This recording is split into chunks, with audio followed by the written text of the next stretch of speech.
Hi, I'm back and excited to share with you the learnings from reading number 7. And number 7 was basically focused on the dedication of the temple. I feel like of the tabernacle or temple, depending on what version. I feel like, reading it, I felt like this was like a recounting. Like that wasn't, we're not reading this real time because I feel like we've talked about this temple and everything has been done all this while. So they're just telling us what happened. I don't know, I could be wrong because this dedication seemed like it had already happened or should have already happened by now, which is why I said they shouldn't have named this book Numbers. Anyway, so after Moses had, so it basically set in the period where after Moses had set it up, how the Lord commanded and had anointed it, and all the furnishings and the altar and all the utensils that were needed for the sacrifice. And then we see the leaders of Israel bring gifts to the Lord. So they brought 6 large wagons and 12 oxen and presented it to the Lord in front of the tabernacle. And the Lord asked Moses to receive it on his behalf. And they were to be used to transport the temple whenever the Israelites set off. So all this was in preparation of them, setting off from the wilderness of Sinai Sinai towards the promised land. And these oxen and wagons were divided among the Gershonites and the Merarites. If you remember, these are the clans of the Levites, right? And they were under the leadership of Aaron's son Ithamar.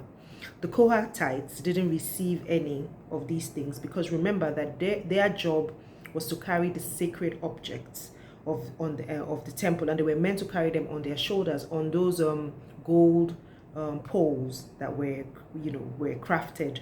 If you remember back in, I think it was Exodus that they told us all about the temple things, which is why I feel like I've been on this temple matter for a long time, but it's cool. All 12 leaders of the tribes presented dedication gifts for the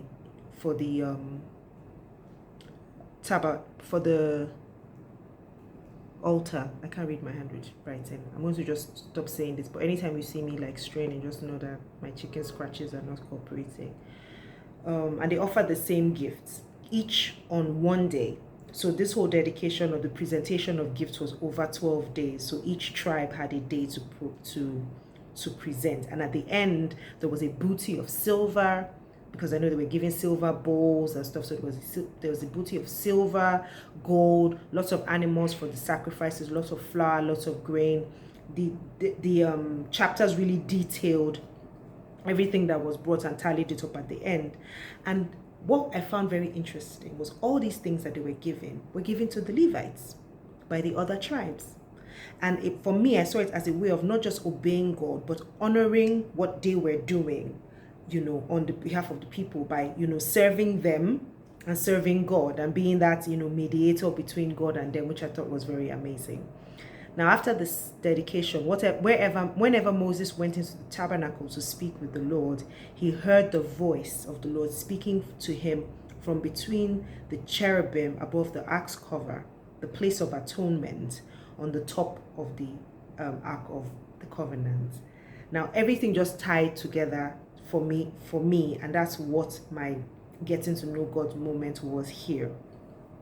And what I said was that God is intentional and works things out efficiently. I almost missed this because of the repetitive nature of this chapter, because for every one of the tribes, it just kept repeating and repeating, but at the end, it all pulled together. By giving generously to bless the Levites, the Israelites connected to the common goal of what they were doing, which was serving God. And now, God now dwelled fully with them and spoke to Moses from the mercy seat. So for me, it was all, part of it was like the puzzle piece fitting into to make the final picture. So with this presentation and acknowledgement of the Levites after the dedication of the temple, we now see God now speaking to them and dwelling with them in the tabernacle, or that was so cool. And it made me just reflect. I was like, what then do I have to do, in my life? I know God dwells with us with the Holy Spirit now, but then I thought about what steps I might have to take as a person to just make sure that I am, walking in God's perfect plan and hearing from him properly. Because at the end of the day, Moses started to hear from him, his voice from the mercy seat after all has been done. Well, thank you for listening today, even though I feel like I rambled on a little, but I hope that it made some sense to you. And I really appreciate you joining me for these sessions. And tomorrow I'll be sharing lessons from Numbers 8 to 10. And I hope to see you. Thank you and have a good evening. Bye.